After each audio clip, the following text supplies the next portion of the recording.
Bacaan firman kita hari ini terdapat pada Kejadian pasal 24. Ribka dipinang bagi Ishak.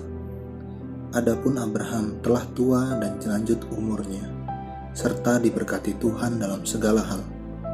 Berkatalah Abraham kepada hambanya yang paling tua dalam rumahnya, yang menjadi kuasa atas segala kepunyaannya, katanya, "Baiklah, letakkan tanganmu di bawah pangkal pahaku, supaya aku mengambil sumpahmu demi Tuhan, Allah yang mempunyai langit dan yang mempunyai bumi, bahwa engkau tidak akan mengambil untuk anakku seorang istri dari antara perempuan Kanaan yang di antaranya aku diam. Tetapi engkau harus pergi ke negeriku dan kepada sanak saudaraku untuk mengambil seorang istri bagi Ishak anakku." Lalu berkatalah hambanya itu kepadanya, "Mungkin perempuan itu tidak suka mengikuti aku ke negeri ini. Haruskah aku membawa anakmu itu kembali ke negeri dari mana tuanku keluar?" Tetapi Abraham berkata kepadanya, "Awas, jangan kau bawa anakku itu kembali ke sana. Tuhan, Allah yang punya langit, yang telah memanggil aku dari rumah ayahku serta dari negeri sanak saudaraku, dan yang telah berfirman kepadaku, serta yang bersumpah kepadaku, demikian, kepada keturunanmu lah akan kuberikan negeri ini. Dialah juga akan mengutus malaikatnya berjalan di depanmu, sehingga engkau dapat mengambil seorang istri dari sana untuk anakku.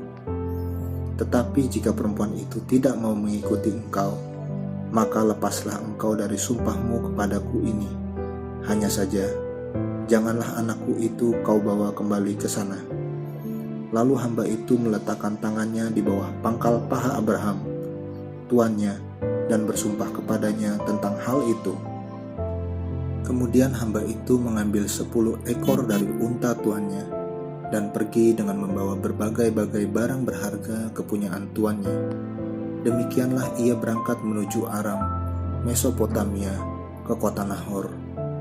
Di sana disuruhnyalah unta itu berhenti di luar kota, dekat suatu sumur. Pada waktu petang hari, waktu perempuan-perempuan keluar untuk menimba air. Lalu berkatalah ia, "Tuhan, Allah tuanku Abraham, buatlah kiranya tercapai tujuanku pada hari ini. Tunjukkanlah kasih setiamu kepada tuanku Abraham. Di sini aku berdiri di dekat mata air, dan anak-anak perempuan penduduk kota ini datang keluar untuk menimba air. Kiranya terjadilah begini, anak gadis, kepada siapa aku berkata, 'Tolong miringkan buyungmu itu, supaya aku minum,' dan yang menjawab, 'Minumlah, dan unta-untamu juga akan kuberi minum.' Dialah kiranya yang kau tentukan bagi hambamu Ishak. Maka dengan begitu akan ku ketahui bahwa engkau telah menunjukkan kasih setiamu kepada tuanku itu." Sebelum ia selesai berkata, maka datanglah Ribka yang lahir bagi Betuel, anak laki-laki Milka, istri Nahor, saudara Abraham. Buyungnya dibawanya di atas bahunya. Anak gadis itu sangat cantik parasnya. Seorang perawan belum pernah bersetubuh dengan laki-laki. Ia turun ke mata air itu dan mengisi buyungnya, lalu kembali naik. Kemudian berlarilah hamba itu mendapatkannya, serta berkata, "Tolong beri aku minum air sedikit dari buyungmu itu." Jawabnya, "Minumlah Tuhan."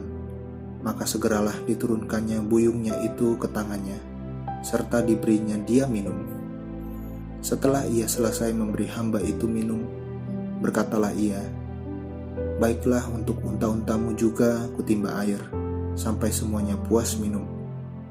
Kemudian segeralah dituangnya air yang dibuyungnya itu ke dalam palungan.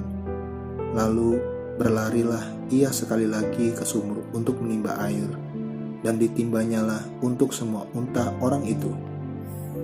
Dan orang itu mengamat-amatinya dengan berdiam diri untuk mengetahui apakah Tuhan membuat perjalanannya berhasil atau tidak. Setelah unta-unta itu puas minum, maka orang itu mengambil anting-anting emas yang setengah shikal beratnya, dan sepasang gelang tangan yang 10 shikal emas beratnya, serta berkata, "Anak siapakah engkau? Baiklah katakan kepadaku, adakah di rumah ayahmu tempat bermalam bagi kami?" Lalu jawabnya kepadanya, "Ayahku Betuel, anak Milka, yang melahirkannya bagi Nahor." Lagi kata gadis itu, "Baik jerami, baik makanan unta, banyak pada kami, tempat bermalam pun ada." Lalu berlututlah orang itu dan sujud menyembah Tuhan, serta berkata, "Terpujilah Tuhan, Allah Tuanku Abraham, yang tidak menarik kembali kasih-Nya dan setianya dari tuanku itu. Dan Tuhan telah menuntun aku di jalan ke rumah saudara-saudara tuanku ini." Berlarilah gadis itu pergi menceritakan kejadian itu ke rumah ibunya. Ribka mempunyai saudara laki-laki namanya Laban. Laban berlari keluar mendapatkan orang itu ke mata air tadi.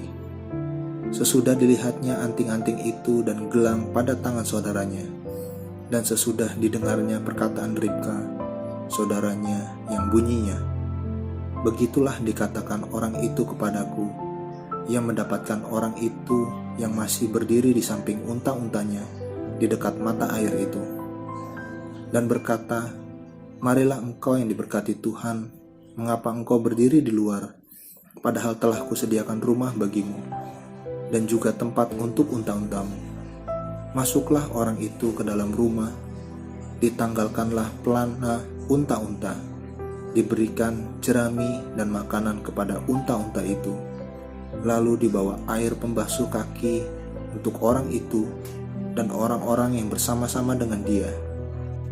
Tetapi ketika dihidangkan makanan di depannya, berkatalah orang itu, "Aku tidak akan makan sebelum kusampaikan pesan yang kubawa ini." Jawab Laban, "Silakan." Lalu berkatalah ia, "Aku ini hamba Abraham. Tuhan sangat memberkati tuanku itu, sehingga ia telah menjadi kaya. Tuhan telah memberikan kepadanya kambing domba dan lembu sapi, emas dan perak, budak laki-laki dan perempuan, unta dan keledai. Dan Sarah, istri tuanku itu, sesudah tua, telah melahirkan anak laki-laki bagi tuanku itu. Kepada anaknya itu telah diberikan tuanku segala harta miliknya. Tuanku itu telah mengambil sumpahku. Engkau tidak akan mengambil untuk anakku seorang istri dari antara perempuan Kanaan, yang negerinya kudiami ini. Tetapi engkau harus pergi ke rumah ayahku dan kepada kaumku untuk mengambil seorang istri bagi anakku." Jawabku kepada tuanku itu, "Mungkin perempuan itu tidak mau mengikut aku." Tetapi katanya kepadaku, "Tuhan yang di hadapannya aku hidup, akan mengutus malaikatnya menyertai engkau dan akan membuat perjalananmu berhasil, sehingga engkau akan mengambil bagi anakku seorang istri dari kaumku dan dari rumah ayahku. Barulah engkau lepas dari sumpahmu kepadaku. Jika engkau sampai kepada kaumku dan mereka tidak memberikan perempuan itu kepadamu, hanya dalam hal itulah engkau lepas dari sumpahmu kepadaku. Dan hari ini aku sampai ke mata air tadi, lalu kataku, Tuhan, Allah Tuanku Abraham, sudilah kiranya engkau membuat berhasil perjalanan yang kutempuh ini. Di sini aku berdiri di dekat mata air, kiranya terjadi begini. Apabila seorang gadis datang keluar untuk menimba air, dan aku berkata kepadanya, tolong berikan aku minum air sedikit dari buyungmu itu. Dan ia menjawab, minumlah, dan untuk unta-untamu juga akan kutimba air. Dialah kiranya istri yang telah Tuhan tentukan bagi anak tuanku itu. Belum lagi aku habis berkata dalam hatiku, Ribka telah datang membawa buyung di atas bahunya, dan turun ke mata air itu, lalu menimba air. Kataku kepadanya, tolong berikan aku minum. Segeralah ia menurunkan buyung itu dari atas bahunya, serta berkata, minumlah, dan unta-untamu juga akan kuberi minum. Lalu aku minum, dan unta-unta itu juga diberinya minum. Sesudah itu aku bertanya kepadanya, anak siapakah engkau? Jawabnya, ayahku Betuel, anak Nahor yang dilahirkan Milka. Lalu aku mengenakan anting-anting pada hidungnya dan gelang pada tangannya. Kemudian berlututlah aku dan sujud menyembah Tuhan, serta memuji Tuhan, Allah Tuanku Abraham, yang telah menuntun aku di jalan yang benar untuk mengambil anak perempuan saudara tuanku ini bagi anaknya. Jadi sekarang, apabila kamu mau menunjukkan kasih dan setia kepada tuanku itu, beritahukanlah kepadaku, dan jika tidak, beritahukanlah juga kepadaku, supaya aku tahu entah berpaling ke kanan atau ke kiri. Lalu Laban dan Betuel menjawab, semuanya ini datangnya dari Tuhan. Kami tidak dapat mengatakan kepadamu baiknya atau buruknya. Lihat, Ribka ada di depanmu. Bawalah dia dan pergilah, supaya ia menjadi istri anak tuanmu, seperti yang difirmankan Tuhan. Ketika hamba Abraham itu mendengar perkataan mereka, sujudlah ia sampai ke tanah menyembah Tuhan. Kemudian hamba itu mengeluarkan perhiasan emas dan perak serta pakaian kebesaran, dan memberikan semua itu kepada Ribka. Juga kepada saudaranya dan kepada ibunya diberikannya pemberian yang indah-indah. Sesudah itu makan dan minumlah mereka, ia dan orang-orang yang bersama-sama dengan dia, dan mereka bermalam di situ. Paginya sesudah mereka bangun, berkatalah hamba itu, lepaskanlah aku pulang kepada tuanku.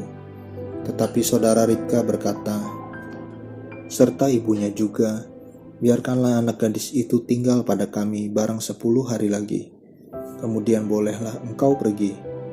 Tetapi jawabnya kepada mereka, janganlah tahan aku, sedang Tuhan telah membuat perjalananku berhasil. Lepaslah aku, supaya aku pulang kepada tuanku.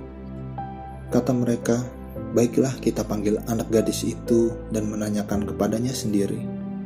Lalu mereka memanggil Ribka dan berkata kepadanya, maukah engkau pergi beserta orang ini? Jawabnya, mau.